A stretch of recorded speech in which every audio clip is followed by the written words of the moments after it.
နာမည်ကျော်ထိုင်းမော်ဒယ်မာလေးအိမ်တွင်းအကြမ်းဖက်ခံရမှုမှာ CCTV သက်သေအခိုင်အမာရှိနေရဲနဲ့ရဲတွေကဖိအားပေးကြေအေးခိုင်းခဲ့တဲ့ဖြစ်စဉ်ထိုင်းနိုင်ငံရဲ့နာမည်ကျော်မော်ဒယ်နဲ့ influencer ဖြစ်သူနင်းဟာသူမရဲ့ချစ်သူအမျိုးသားကအိမ်ခန်းအတွင်းအကြမ်းဖက်ရိုက်နှက်နေတဲ့ CCTV ဗီဒီယိုကိုဖွင့်ချပြီးတဲ့နောက်ဇူလိုင်လ10ရက်နေ့မှာထုတ်လွှင့်ခဲ့တဲ့ Congress ရဲ့အစီအစဉ်မှာပါဝင်လာချိန်မှာပုံမဆိုးရွားတဲ့နောက်ွယ်ကဇက်ကြောင်းများစွာထွက်ပေါ်လာခဲ့ပါတယ်။အဲ့ဒီ live အစီအစဉ်မှာသမီးဖြစ်သူကိုအမျိုးသားဖြစ်သူကဂရင်ပေါ်မှာအပေါ်စီးကနေပြီးမနာတမ်းထိုးချိတ်ကန်ကြောက်နေတဲ့ဗီဒီယိုဖိုင်ကိုဖွင့်ပြချိန်မှာစတူဒီယိုထဲမှာရောက်ရှိနေတဲ့နင်းရဲ့ဖခင်ဖြစ်သူဟာယူကျုံမရဖြစ်ပြီးအတန်ထွက်တဲ့အထိရှိုက်ကြီးတငင်ငိုကြွေးခဲ့တာကြောင့်အစီအစဉ်အဖွဲ့သားတွေကအပြင်ကိုခေါ်ထုတ်ပြီးနှစ်သိမ့်ခဲ့ရတဲ့အထိမြင်ကွင်းဟာအလွန်တရာစိတ်မသက်မသာဖြစ်စရာကောင်းခဲ့ပါတယ်။အခုလိုရက်ဆက်စွာရိုက်နှက်ခံရခြင်းဟာပထမဆုံးအကြိမ်မဟုတ်ပဲနှစ်တာကာလအတွင်း10ကြိမ်ထက်မနည်းကျူးလွန်ခံခဲ့ရမှုကြောင့်သိရပါတယ်။အရင်ကလည်းအခုလိုကိုရီးလက်ရောက်ရိုက်နှက်ခံရမှုကြောင့်နှစီပေါက်ပြဲကတလလောက်ဆေးကုသခံခဲ့ရဘူးသလိုနိုင်ငံနဲ့ကပ်ပြီးလေပင်ညစ်ခံရတဲ့အတွက်အသက်ရှူမဝပဲတေလူမျောပါအထိဖြစ်ခဲ့ကြောင်းသူမကဖွင့်ထားခဲ့ပါတယ်။အခင်းဖြစ်ပွားတဲ့နေ့ကချစ်သူအမျိုးသားကဖုန်းကိုစစ်ဆေးရာကနေ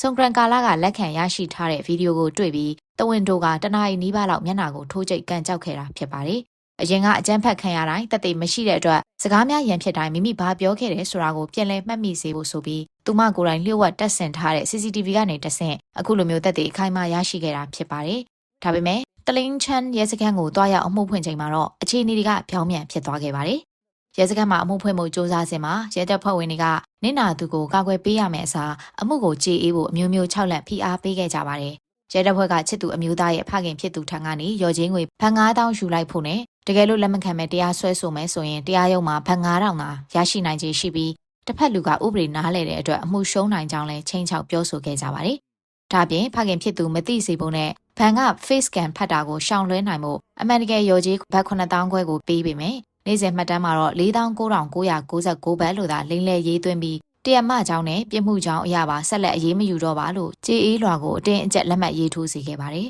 ။အဲ့ဒီလောက်ရအပေါ် Congress ရဲ့အစီအစဉ်တင်ဆက်သူနဲ့ရှေ့နေတူတို့ကပြင်းပြင်းထန်ထန်ဝေဖန်ခဲ့ကြပြီးကိုရီးလက်ရောက်ကျူးလွန်မှုဟာရာဇဝတ်မှုဖြစ်တဲ့အတွက်ကြေအေးခွင့်လုံးဝမရှိကြောင်းထောက်ပြခဲ့ရမှာတလင်းချန်ရဲမှုကြီးကလည်းဒီအချက်ကိုအတိပြုပေးခဲ့ပြီးပါဝင်ပတ်သက်နေတဲ့ရဲရရှိတွေကိုစုံစမ်းစစ်ဆေးသွားမယ်လို့ကတိပြုခဲ့ပါတယ်။အစီအစဉ်တွင်ပုံမအံ့အားသင့်စရာကောင်းတဲ့အချက်ကတော့အီပိုလို့အမည်ရတဲ့အဲ့ဒီအမျိုးသားရဲ့ချစ်သူဟောင်းတဦးကလည်းဖုန်းဆက်သွယ်လာပြီး၎င်းရဲ့အကြမ်းဖက်မှုတမိုင်းကြောင်းကိုဖွင့်ချလာခြင်းဖြစ်ပါတယ်။သူမဟာလည်းအရင်ကအဲ့ဒီအခန်းထဲမှာပဲရိုက်နှက်ခံခဲ့ရဘူးကြောင်းရေကူးကန်နဲ့တွန်းချပြီးရင်းနစ်တက်ဖို့စ조사ခံခဲ့ရဘူးကြောင်းထွက်ဆိုခဲ့ပါတယ်။အဆိုးရွားဆုံးကတော့အဲ့ဒီအမျိုးသားကသူ့ရဲ့ RH7 ကားပုံကိုသူမရဲ့ကြောပြင်မှာအတင်းအကျပ်တတူးထိုးခိုင်းပြီးချစ်ချင်းမြတ်တာကိုတက်တည်ပြခိုင်းခဲ့တယ်ဆိုတဲ့ထူးဆန်းတဲ့စိတ်ပိုင်းဆိုင်ရာအကြမ်းဖက်မှုပဲဖြစ်ပါတယ်။ဒါအပြင်အမျိုးသားရဲ့မိခင်ကိုယ်တိုင်ကအရင်ကောင်မလေးတွေလည်းဒီလိုပဲရိုက်ခံရတာပဲ။တီးခံနိုင်ရင်ခံမခံနိုင်ရင်လမ်းခွဲလို့ပြောဆိုခဲ့ဘူးကြောင်းဖွင့်ချခဲ့တဲ့အတွက်မိသားစုကိုယ်တိုင်ကဒီလောက်ရက်တွေကိုမျက်ကွယ်ဖြူထားကြောင်းပေါ်လွင်စေခဲ့ပါတယ်။ချစ်သူဟောင်းရဲ့ကြောက်မက်ဖွယ်ဇက်ကြောင်းတွေကိုကြားသိပြီးနောက်မှာတော့နင်းရဲ့စိတ်ပိုင်းဖြတ်မှုဟာပုံမခိုင်မာသွားခဲ့ပါတယ်။သူမအနေနဲ့ငွေကြေးလုံးဝမလိုအပ်ကြောင်းပြသဖို့နဲ့